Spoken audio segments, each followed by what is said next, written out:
The whole art of clay pigeon shooting lies in the time. The trick is, when I say pull... No! Sorry. My fault. Should have warned you there. Weren't you ready? No, it's all right.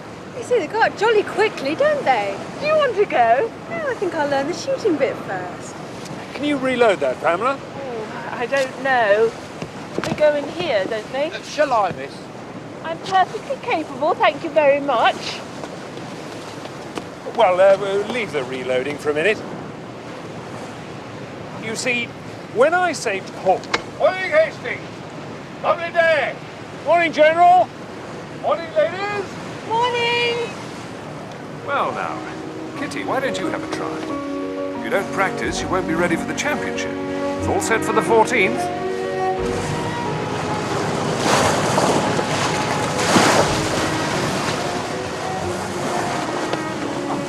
Morning, Mr. Russell. Racing, eh?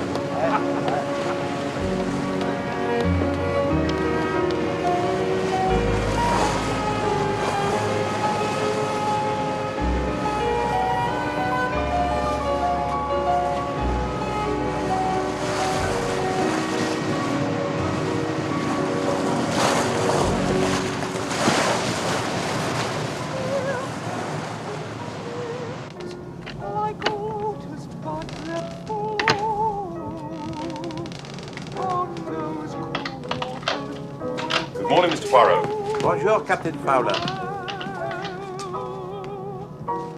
I would have rather felt them round my throat, crushing out life, then waving in farewell, crushing out life. Oh, good morning, Monsieur Poirot. Bonjour, Mademoiselle Morgan. You are in good voice, huh? It's your Captain Hastings, Monsieur Poirot. He's got us all organized. Captain Hastings is very good at that.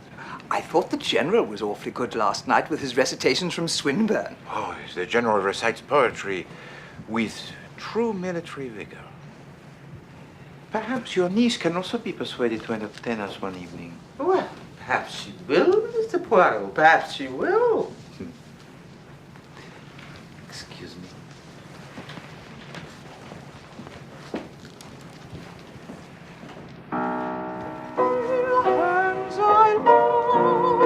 Beside the Chalet wall.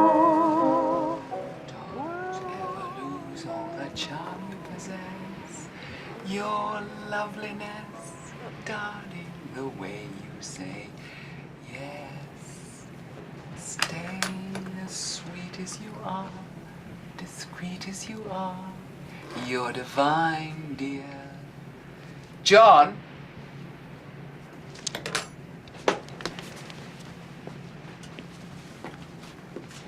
John?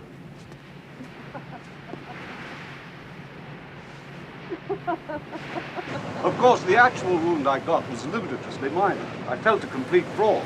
I'm sure it wasn't minor. Oh, I assure you it was. Mind you, I was convinced I was going to die.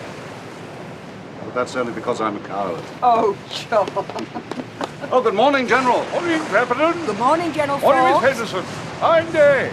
Little breezes. John? Oh. Good morning, Monsieur Poirot. Madame Clapperton? Have you seen John? Yes, he is on the foredeck, madame. Oh, shall I? Sit down, Monsieur Poirot. I didn't see you at dinner last night. No. It was just a shade choppy, of course. Well, no, I was... Fortunately, I am an excellent sailor. The one thing I must not do is overtire myself. I live so intensely, if you know what I mean, Monsieur Poirot. Oh, yes. As a matter of fact, I nearly wore myself out as a gal in the war. My hospital. You've heard about my hospital. Of course, I had nurses and matrons and that sort of thing, but I actually ran it. Your vitality is formidable, dear lady. You're so alive, Adeline, they say to me. But really, Monsieur Poirot, what would one be if one wasn't alive? Dead, madame.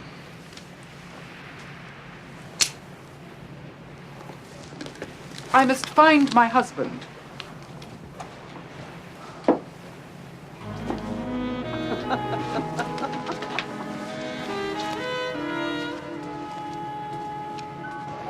You won't find sharks in the Mediterranean.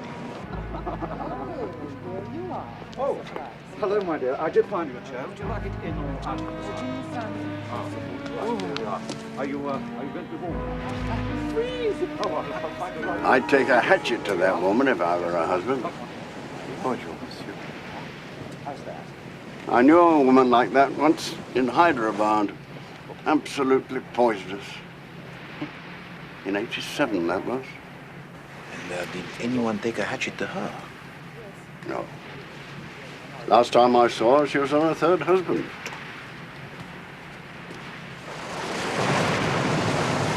Position is everything. If you lose your balance, you could swing round and shoot a hole in the mast. Or worse. Colonel Clapperton?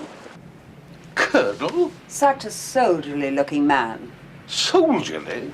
He was in the Guards, wasn't he, General Forbes? Guards? Before the war, that fella was on the music hall stage. No. Fact. Music hall stage. War comes along, they start letting anyone in. Hun drops a stray bomb, pure good luck. He goes home with a flesh wound in the arm. How did he meet Mrs. Clapperton? Mrs. Clapperton? Lady Pardoe, she was then. Really? He got into her hospital somehow. Did it have anything to do with him being wounded, do you think? Oh, yes. He had to be wounded. You should get a bit of exercise, Miss Henderson. Does you no good sitting around thinking, you know? No, I know. Unfortunately, my religion forbids it at this time of year. Oh. Oh.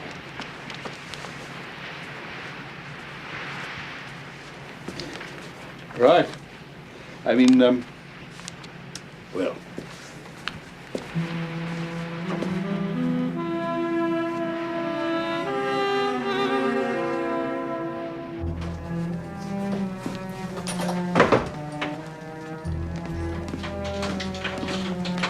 Adelaide. Oh, hello, Dermot. I've been trying to talk to you ever since you both came on board. I don't see that we've a lot to say to each other, have we? Oh, surely, after all,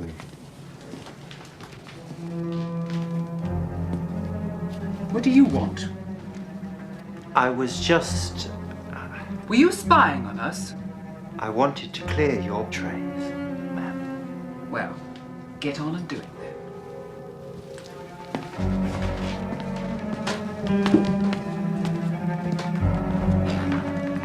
I am a happily married woman, General Forbes.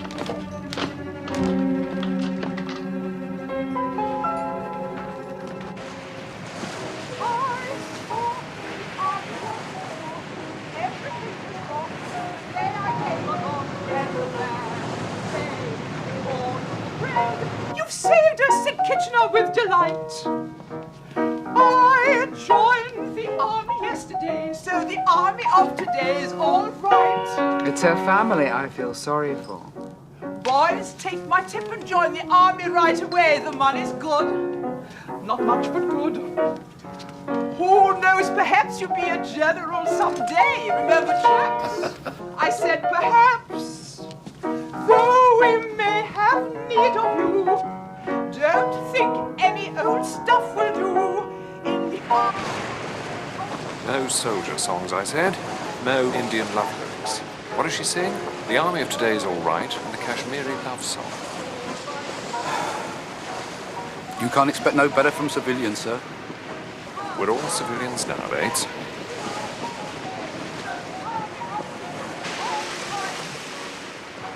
The trouble with a cruise like this is you're forced to suffer amateur entertainment night after night. Oh, we rather enjoyed it, didn't we, Molly? What did you think, Colonel Clapperton? John would have been quite happy to sit and listen to that dreadful woman for hours. He has no taste at all as far as anything artistic goes. It's true. Mrs. Tolliver's artistic. That must be a great solace to you. We're really looking forward to seeing the museum in Alexandria tomorrow. John and I won't be going ashore. We never bother with antiquities. One must live in the present, don't you find? My house has nothing in it older than 3 years. I'll have to be selling my car next year then, darling. My car, I think, John.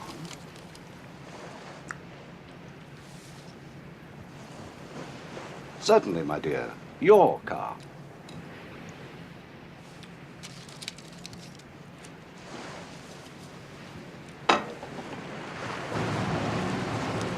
Voilà ce qu'on appelle le pack à sable. 20 past 10. Oh, indeed. Well, what about bridge? Bridge? Bridge? Yes, bridge. Come on. We can use the dining table. Oh, may we join you? What about you, Clapperton? Oh, John won't play. Most tiresome of him. Sorry. So you can join us if you like. What was your name again? Tolliver. Mrs. Tolliver. And I'm her husband, Mr. Tolliver. What a clever arrangement.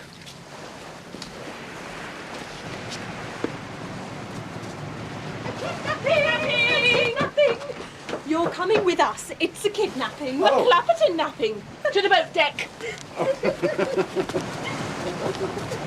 Don't be foolish, John. You'll catch a chill. Not with us, he won't. We're hot stuff. Anyway, there's a moon.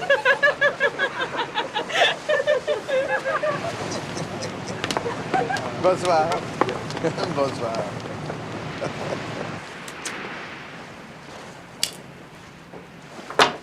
Do you ever go down on your knees and thank God you didn't have any children? Well, as a matter of fact, we did. 2. A little boy and a little girl. Oh, for heaven's sake, get on and deal.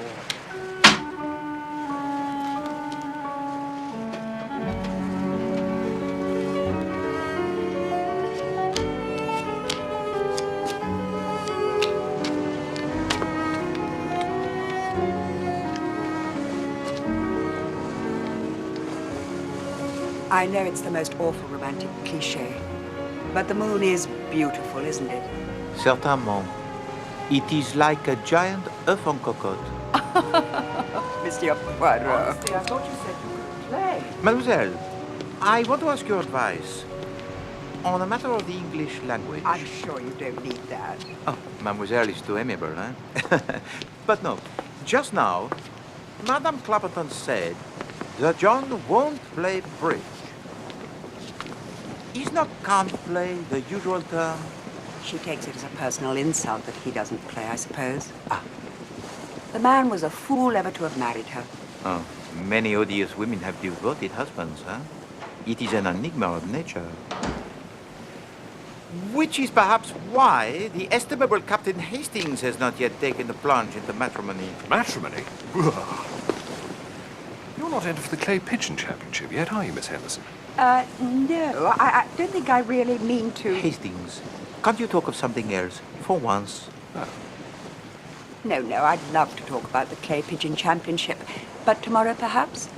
I have some letters to finish that I want to post in Alexandria. Good night, Mademoiselle Henderson. Good night. Good night, Miss Henderson. Good night. Oh, Hastings, Hastings. What? Whatever is the use of me introducing you to nice young ladies if all you do is talk about the shooting of the clay pigeons? But they like it. You heard what Miss Henderson said. She'd love to talk about it tomorrow. Oh, Hastings, Hastings, Hastings.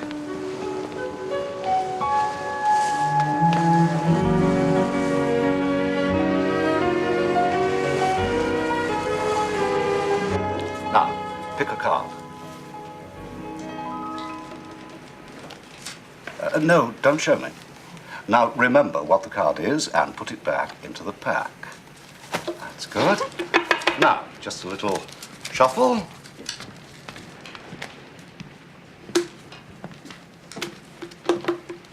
Your card. Tis! Isn't that clever? I see you enjoy playing cards, monsieur, even though you do not play bridge. I have my reasons for not playing bridge. I'll show you. Sit down. We'll play one hand. You can shuffle the cards, Mr. Poirot.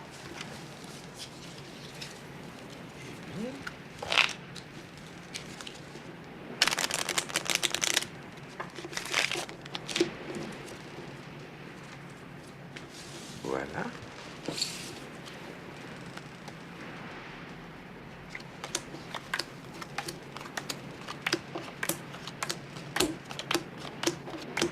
See, any man who can deal his partner and adversaries any hand he pleases had better stand aloof from a friendly game of cards. But how did you do it? I mean, it all looked perfectly ordinary.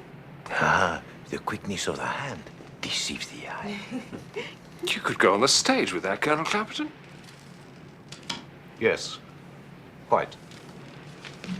Well, I hope I haven't bored you with my little demonstration. Good night, ladies. Gentlemen.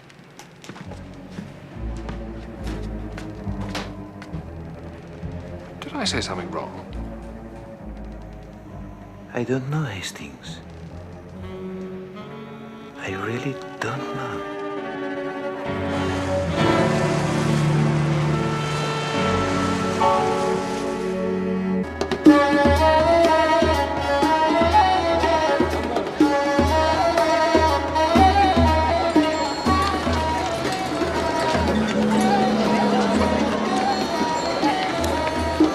Oh, we ought to get off now. You'll come with us, won't you? You wouldn't let us go ashore by ourselves. Hey, miss. Oh, please go away. Genuine bits from the tombs of the pharaohs. I don't want any Pharaoh's bits. Empty. You see, awful things might happen to us. Well, I certainly don't think you should go alone. Hooray! But I'm not sure if my wife feels up to it. Hooray! I mean, Boo. She can have a nice long rest. Well, I'll go and have a word with Adeline. Oh, we'll come with you. Yes, perhaps we can persuade her to come.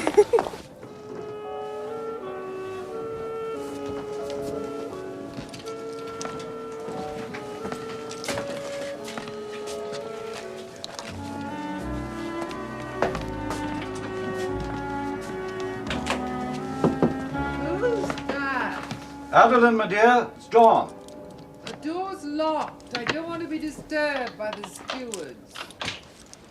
Bonjour, ladies. We're trying to get him to ourselves for the day. Lure him into the souk. Cajole him into the Casbah. What about coming ashore? Certainly not. I've had a very bad night. I have to stay in bed most of the day. Well, I think I might go, Adeline. Oh, do as you like, John, for heaven's sake. Do you mind if I just come in and get my Baedeker? Yes, I do mind. I'm not getting out of bed. Do go away, John, and let me have a little peace. We can go now. What about your passport? In my pocket. Glory be.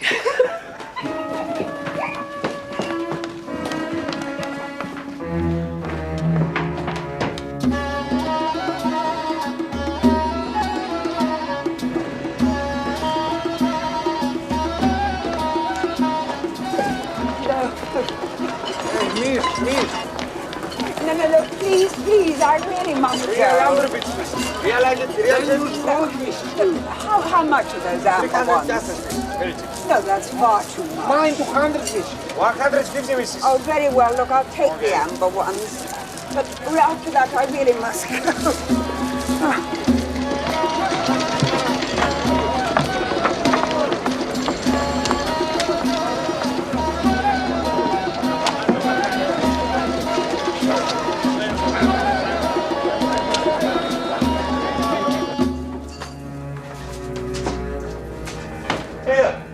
Clear off, you.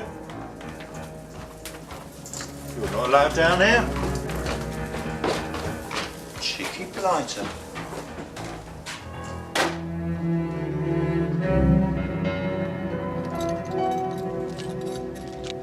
Ah, Hastings, are you ready to go? All set.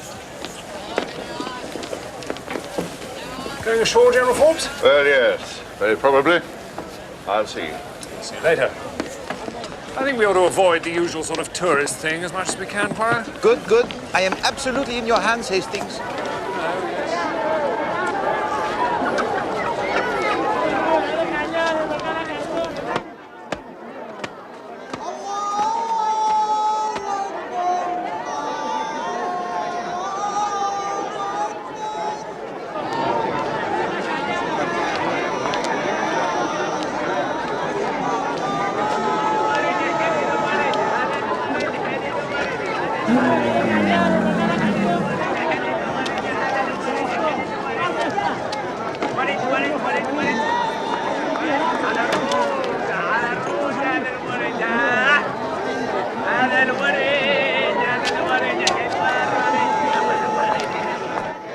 Kunsuga, be looking fierce, savage. No, Hastings. Now you look merely constipated. It's all very well for you. This camel's jolly uncomfortable for sitting on. It's sharp. Good morning, Monsieur Poirot. Ah, bonjour, Mademoiselle Henderson. Good morning, Captain Hastings. Oh, good morning. Like that. Hadir, ready. Doesn't he look dashing? Oh, yes, indeed. You know, he looks as if he is summoning up the courage to order the second tea cake. Monsieur Poirot, have you seen the Clappertons ashore this morning? I believe Madame Clapperton was spending the day in her cabin. Ah, and what about Colonel Clapperton? Let me think. He came ashore? Yes, no, certainly he came ashore. It's just that there was some talk last night of us all coming ashore together.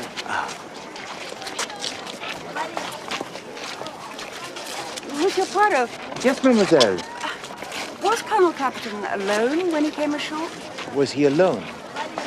Let me think. Maybe someone was with him. Miss Mooney and Miss Cregan, perhaps? Ah, yes, the two little girls, yes. They're not children, Monsieur Poirot. Oh, no? Nor am I.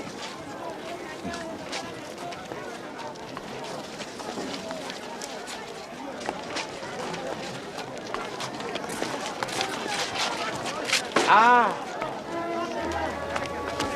Very good, Hawaga.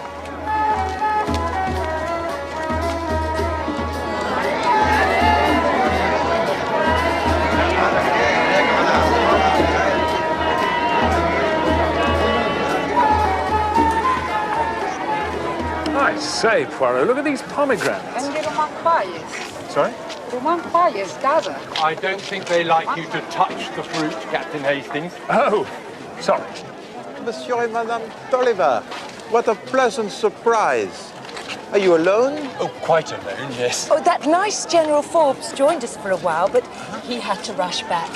He wasn't feeling at all the thing. Jippy tummy, I dare say. Oliver. Now, we were just about to take some lunch. Would you care to join us? Lunch? In a native place, you mean? I say. Well, why not, Molly? Let's give it a go. Count me out, Poirot. I think I'd better be getting back to the ship. Oh, must you desert us, Hastings? One or two things to catch up on, you know. Very well. Monsieur and Madame Tolliver and I will see you back on board ship late afternoon. Please.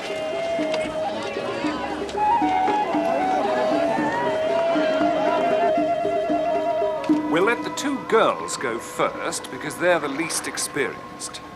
Then it'd better be General Forbes. He's an old hand at this sort of competition. We can't do it in the middle of Alexandria Harbour, sir. Oh, I don't see why not, Bates. We shoot in the general direction of the open sea. There's nothing much parked out there. Moored, sir. Moored? Well, I'm sure the harbour master would have something to say about it, sir. Started in India, you know. Beg your pardon? Had its origins in India, clay pigeons. Oh, really? In the 13th century. Of course, it was bows and arrows then, and they didn't have that catapult thing. Just had these fellows with tremendously strong arms.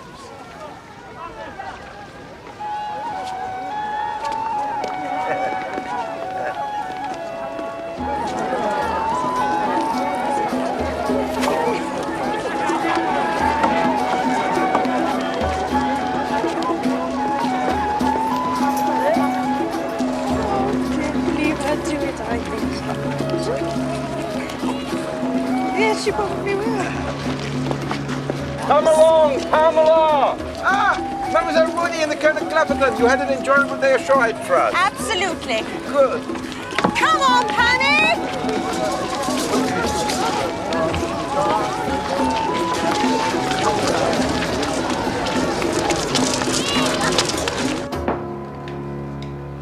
I'll see you at dinner, perhaps. I hope so.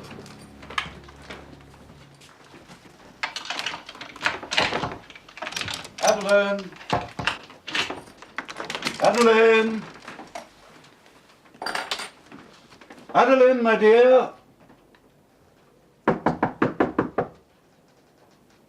Adeline! It's locked. You do not have your key? No, I'll find a steward. Ah, Poirot. The steward? We seem to be having some trouble with the Clay Pigeon Championship. Really? It was originally planned, you see, to take place on the 14th. But it seems that we dock at Haifa on the 13th. And that's one of those places where we more or less have to go ashore and look at the ruins while they revictual the ship. Now, that leaves the 15th, the 16th, and the 18th. The 17th's no good, because that's the night of the captain's party. Oh, my God! My God! She's dead.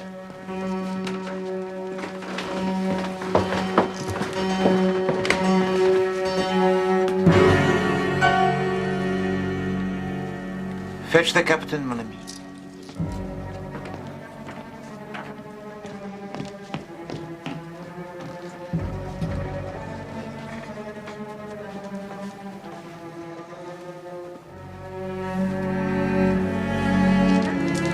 Look at this, Poirot. One of the souvenir sellers must have dropped it. That devils.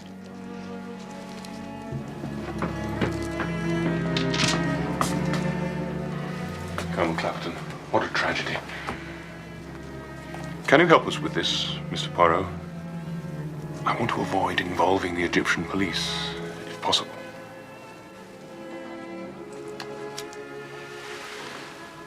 Yes, Captain. Perhaps I can.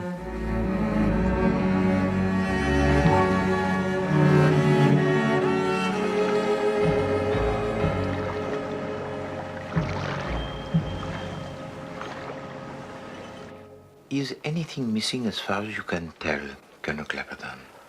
My wife always kept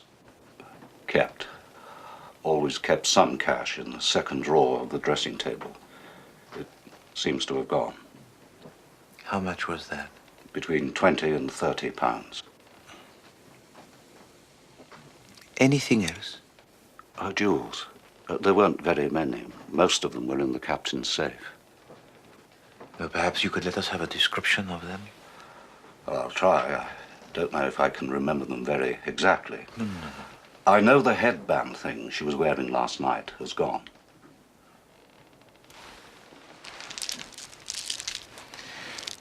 What can you tell me about this? That's not my wife's. You're quite sure? Quite. She'd never wear a thing like that.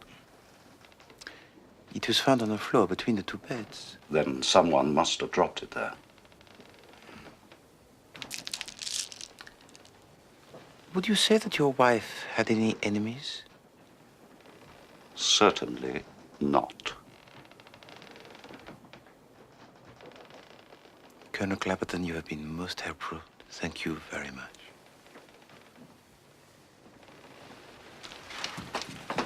May I offer you my condolences?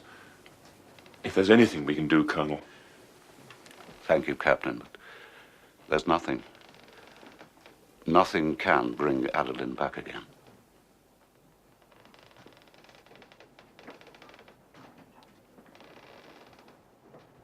Good God. Murdered, General Forbes. Good God above.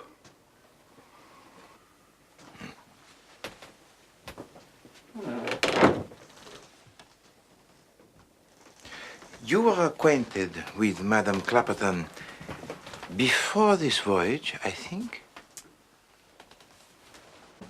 I knew Adeline when she was Lady Pardo. I knew her before that, when she was Adeline French. I was ADC to her father back in '92 when she was 7 years old. God, I can hardly believe it.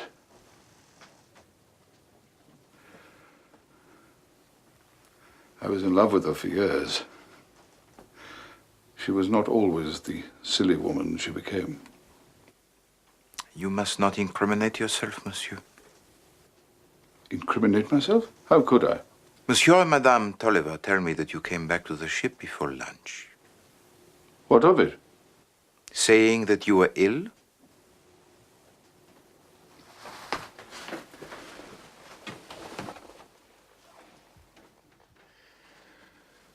No. All right, no. I came back to talk to Adeline. I hadn't seen her for 17 years. Not since the war, just after Poirot died. I thought there might be a chance for me then. But I didn't. I mean, she was in mourning. Of course, that didn't deter a man like Clapperton. You came back to the ship to talk to Madame Clapperton. Yes? Tell me what happened when you got back to the ship. Well, nothing happened. I went to her cabin and knocked, but she didn't reply. So I went back to mine and had a nap.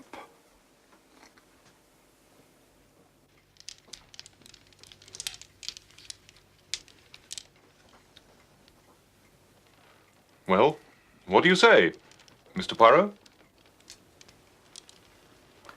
One cannot hurry the little grey cells, Captain. You rounded up the souvenir wallers yet? Yes. Actually, one of them identified Miss Henderson as having bought an amber necklace. Really? Come in. Yes, Bates. I've carried out my examination of the body, sir. And? The deceased died from a knife wound to the upper thorax, sir. Good God, Bates, we can all see that for ourselves. I'm sorry, sir, but I've only got my first aid book, haven't I? At what time did she die, Monsieur Bates? Oh, it's difficult to say, sir. What with the weather being so warm and... Never mind about that, Bates. What we want to know is, what time was Mrs. Clapperton killed? About 10 o'clock this morning, sir. 10, eh? Give or take an hour or two, sir. Oh, dear God.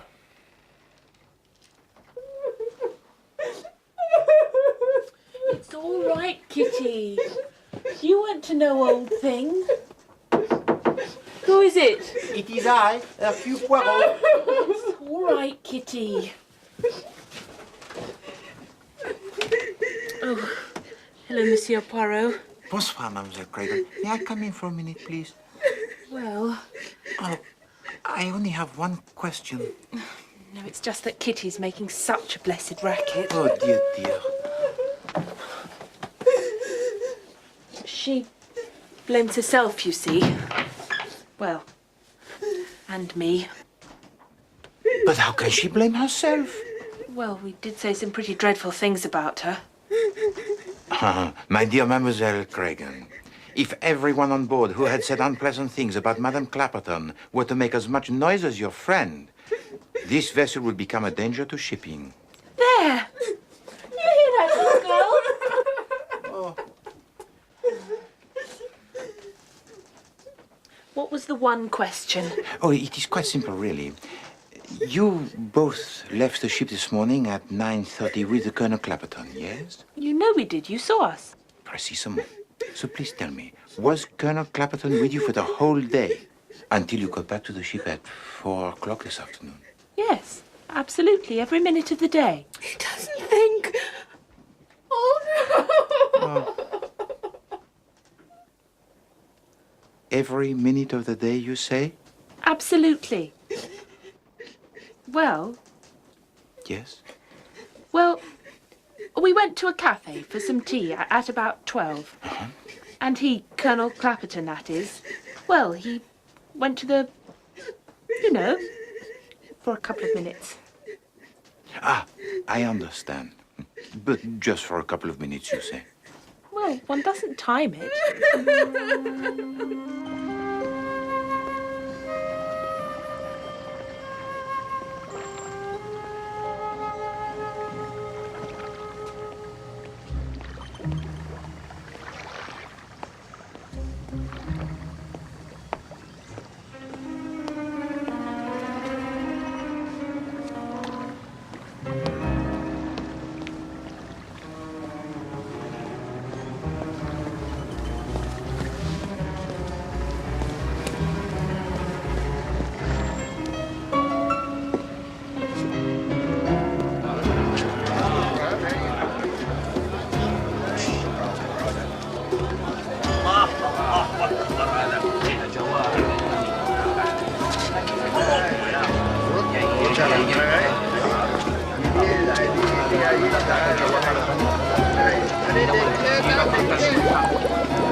You've got one or two questions to answer, my lad, unless I'm very much mistaken.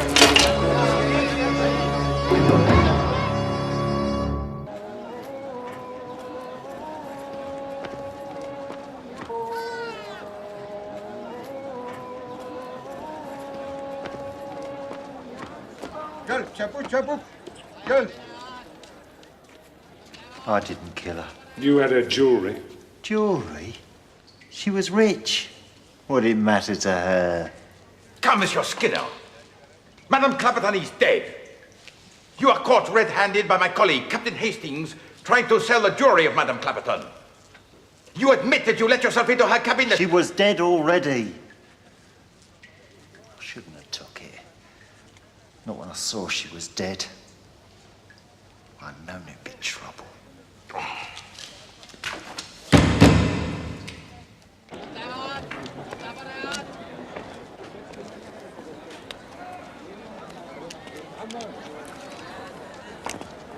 Do you believe him? Yes, I think I do. Me too. So, we're back to the souvenir hawkers. Why do you not consider one of the passengers, Hastings? The passengers? Who? Colonel Clapperton? Got a watertight alibi. General Forbes? What about Mademoiselle Henderson? Really? No. Well, I think perhaps she has the motive, no? She's a lady, Poirot. And you think, mon ami, that ladies do not commit murder? Ladies don't get found out.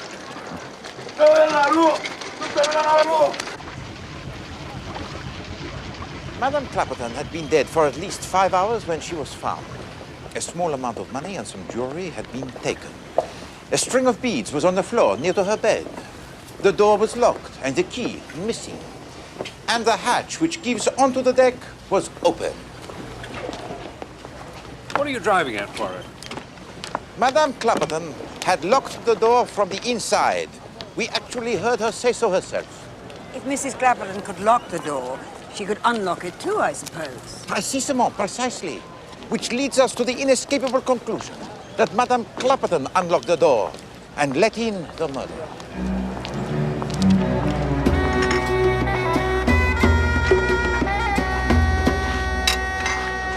Miss Henderson, I hope you don't mind me asking, but you bought an amber necklace yesterday, didn't you?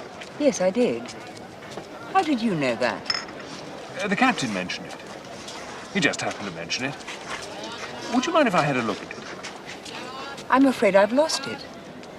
I must have dropped it somewhere, put it down. I don't know. Yes. Right. Of course. I thought Mrs. Clapperton a very unpleasant woman. In fact, I don't think anyone on board ship really liked her, but surely, who would have reason to kill her? Mademoiselle, it is the opinion of every person on board the ship that the Colonel Clapperton would have been quite justified in taking a hatchet to her. Now, that was an expression I actually heard used. But he had an alibi. He was on shore all day with the two girls, and he did not return to the ship until 4 o'clock that afternoon. By which time, Madame Clapperton had been dead for many hours. Seems to me we're back to General Forbes as our only suspect.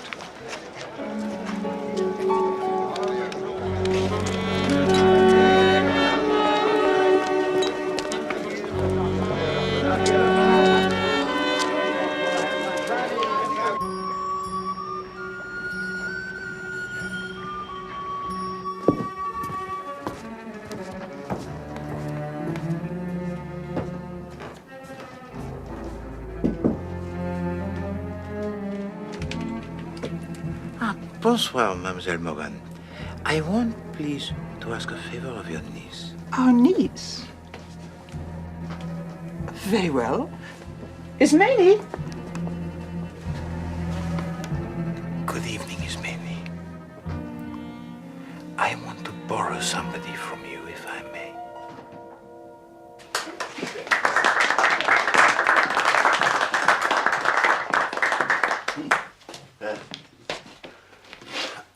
Ladies and gentlemen, tonight I shall offer you a garland from our national poet, Mr. Rudyard Kipling. Starting with the ladies.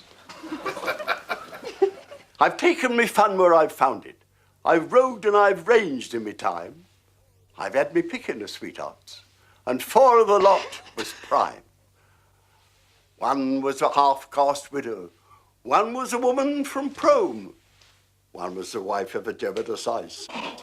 And one is a girl at home. Now, pardon me, Mr. Russell. Oh, that's all right. Now, I have no hand with the ladies. I'm sorry. I have to make an announcement. If you would be good enough to sit down, sir. You come and join us, Mr. Russell. Ladies and gentlemen, you all know what a tragedy occurred yesterday.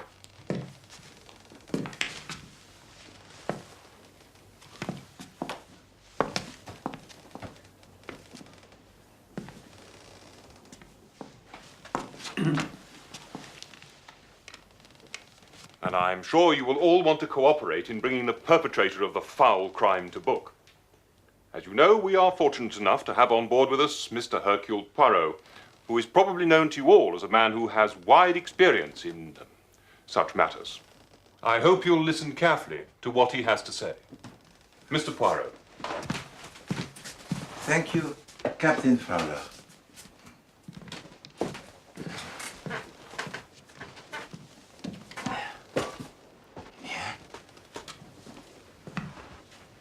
Mesdames, Messieurs, what I am about to do may surprise you a little. It may occur to you that I am eccentric, perhaps mad. Ah, you may say, the little Belgian detective is taking leave of his rocker, huh? But I can assure you, behind my madness is, as you English say, method.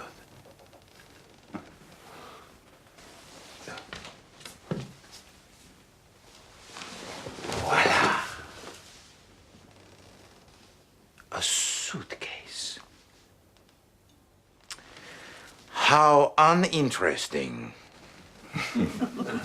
Nothing is less interesting than a suitcase, yes? And you are right, except suitcases have contents.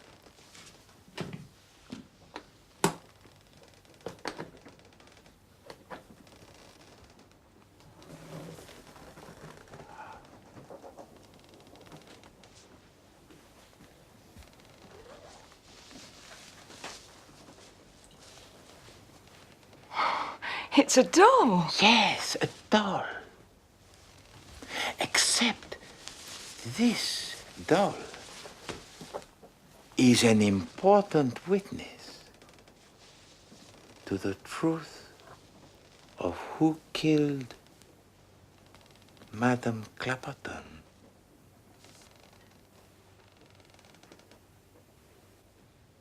But how is it this doll can tell us what it knows, huh? But this is a doll. that can speak.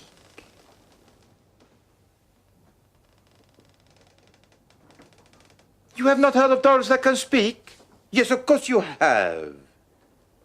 All we have to do is put this doll back in the suitcase, where we cannot see her.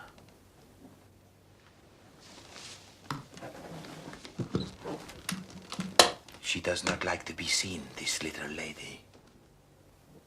Do you, ma petite? No.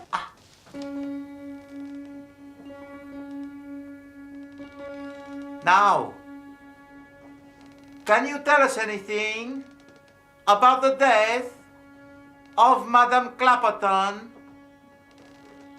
What is it, John? Door's locked.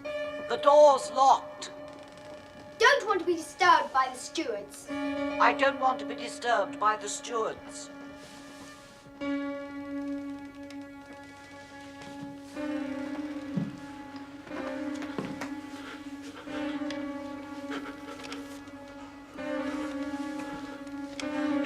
You.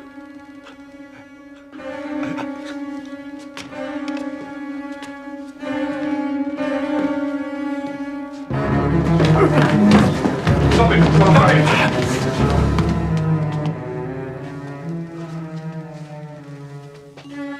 Yes.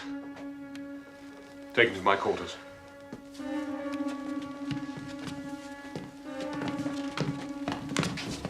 Ladies and gentlemen, if you would clear the room. Thank you, ladies and gentlemen.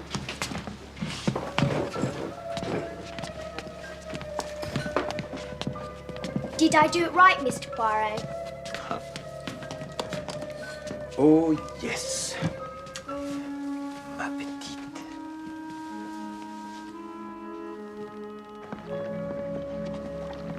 It was you, General, who gave me a valuable hint with your mention of the music hall stage. I puzzle, I think. And then, the evening before the crime, Colonel Clapperton pretended to give himself away. He wanted us to believe that he was a conjurer, because then it would never occur to us that he was, in fact, a ventriloquist. And that's what he did when you heard him talking to Mrs. Clapperton through her cabin door. Precisement.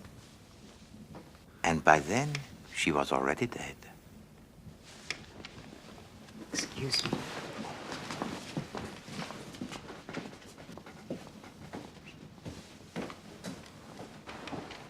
What about the necklace on the floor? Was it Miss Henderson's? No. It was put there to make us think that some native thief was the killer. But that it cast suspicion on someone who really cared for him was the cruel irony. Pardon.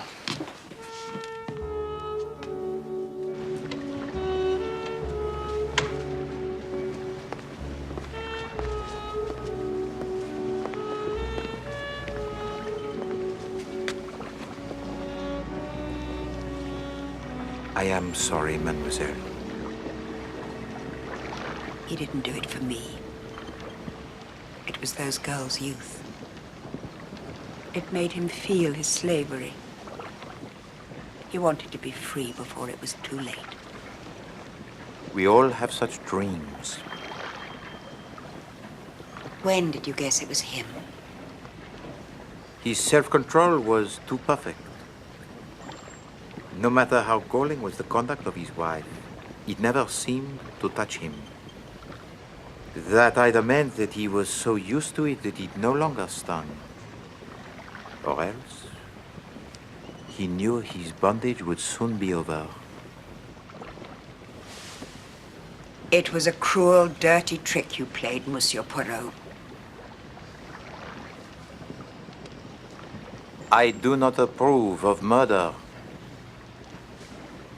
mademoiselle.